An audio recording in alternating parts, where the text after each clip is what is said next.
சிம்பிளாக செவ்வாய் தோஷம் நிவர்த்தி ஆகுவதற்காக ஒரு எளிய பரிகாரம். செவ்வாயுடைய நிறம் என்ன?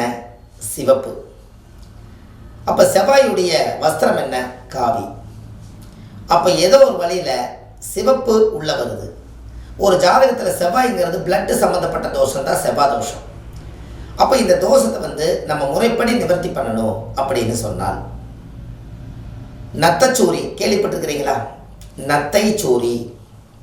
இந்த நத்தச்சூரிங்கிற ஒரு மூலிகை ஒரு மலங்காட்டுகளுக்குள்ளே நிறையா இருக்கும். ஒரு இவ்வளோ பெருசு கிடச்சிதுன்னா அந்த நத்தச்சூரி வாங்கி நீங்கள் உங்களுக்கு ஜாதகத்தில் என்ன தோஷம் இருக்குது, 7ல் செவ்வாய் தோஷம் இருந்தால் 7 முறை தலை சுற்றுங்க, 8ல் செவ்வாய் தோஷம் இருந்தால் 8 முறை தலை சுற்றுங்க. கிழக்கு முகமாக உட்காந்து சுற்றணும். ஒரு நதியோரத்தில் போய் சுற்றணும். எதற்காக? 7 முறை தலை சுற்றி என்னை பிடிச்ச செவ்வாய் தோஷம் இனிமேல் என்னை விட்டு நிவர்த்தி ஆகுன்னு சொல்லி அந்த ஓடும் நதியில் கொண்டு போய் விட்டுட்டு வாங்க. அன்னையோடு உங்களுக்கு அந்த செவ்வாய் தோஷம் நிவர்த்தி ஆயிடும். எத்தை செய்மா நத்தைச்சூரி. அந்த காலத்தில் எல்லா வித்தைக்குமே நத்தைச்சூரி பயன்படுத்தியிருக்காங்க பாருங்கள். இதெல்லாம் அந்த காலத்தில் பெரிய அபூர்வமான விஷயம் அல்லவா? எத்தை செய்மா நத்தைச்சூரி. இந்த நத்தைச்சூரியெல்லாம் இவ்வளவோ எடுத்து இந்த செவ்வாய் தோஷம் இருக்கிறவங்க சும்மா ஒரு தாயத்தில் போட்டு அடைச்சி கழுத்தில் கட்டிட்டாங்கன்னா உங்களுக்கு வாக்கு சித்தியாகும், போகிற காரியம் வெற்றியாகும், எதிரிகள் நம்மளை விட்டு போயிடுவாங்க, நம்ம குடும்ப கஷ்டமெல்லாம் நீங்கும், நம்ம உடம்புக்குள்ள ஒரு அபூர்வமான ஒரு தைரியம் இருக்கும்.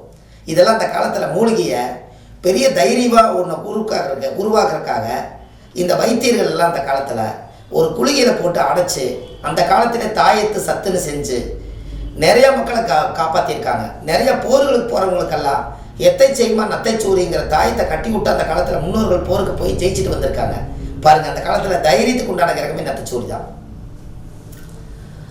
இப்படியெல்லாம் செவ்வாய் தோஷத்தை கழிக்கிறதுக்கு பலவிதமான வழிகள் இருக்குது. நீங்கள் காசு பணம் இல்லாத பாமர மக்கள் ரொம்ப கஷ்டப்படுறாங்களே, அவங்களுக்கும் ஒரு பரிகாரம் வேணும் அல்லவா? இன்னமும் கஷ்டப்பட்டுட்டு தான் இருக்காங்க, ரொம்ப கஷ்டப்படுறாங்க. ஒரு 1000 ரூபாய் ஒரு பரிகாரம் பண்ணுறதுக்கு செலவு பண்ணுறதுக்கும் கூட அவங்க 2 நாள் கஷ்டப்பட்டு தான் சம்பாதிச்சு ஜீவனத்தை தேடிட்டு ஒரு வாழ்வாதாரத்தை நடத்த முடியும்னு சொல்லி ஒரு 1000 ரூபாய்க்கு பரிகாரம் பண்ணுறதுக்கும் கூட என்னால் முடியலன்னு சொன்னவங்கெல்லாம் நான் நிறைய நம்மக்கிட்ட ஜாதகம் பார்த்துருக்கேன். அவங்களுக்கெல்லாம் ஒரு பரிகாரம் வேணும் அல்லவா? ஒரு கலசங்கள் வச்சு யாகம் வளர்த்தி வாழை மரம் வச்சு பூஜை பண்ணி அப்படியெல்லாம் செவ்வாய் தோஷம் நிவர்த்தி பண்ணாமையே சிம்பிளாக ஏதாவது ஒரு பரிகாரம் சொல்லுங்கள், எங்ககிட்ட பணம் இல்லைன்னு சொல்லும் பொழுது தான் இந்த எத்தை செய்மா நத்தைச்சூரி ஞானத்தில் உதயமாகுது. அப்போ என்ன ஒரு கான்செப்ட்னு கேட்டிங்கன்னா, அந்த நத்தைச்சூரி செவ்வாயோட ஆதிக்கம். அப்போ செவ்வாய் தோஷம் நிவர்த்தியாக மூலிகை அந்த காலத்தில் தலையை சுற்றி வீசிட்டு போனாங்க, எல்லா காரியமும் நடந்துச்சு. அப்போ இதுக்கு அதுதான் சரியான வழி.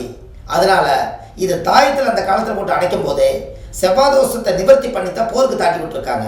அப்போ நத்தைச்சூரியை உடம்புல கட்டியிருக்காங்க.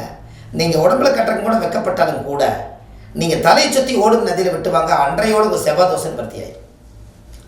2ல் செவ்வாய் இருந்தாலும் 2 முறை சுற்றுங்க, 4ல் செவ்வாய் இருந்தால் 4 முறை தலை சுற்றுங்க, 7ல் இருந்தால் 7 முறை சுற்றுங்க, 8ல் இருந்தால் 8 முறை சுற்றுங்க, 12ல் இருந்தால் 12 முறை சுற்றுங்க. நீங்கள் பிறக்கும்போது செவ்வாய் எந்த தோஷம் எந்த பாவகத்தில் நீங்கள் வாங்கி வந்தீங்களோ அந்த பாவகத்துக்கு தகுந்த மாதிரி நீங்கள் செய்யுங்க.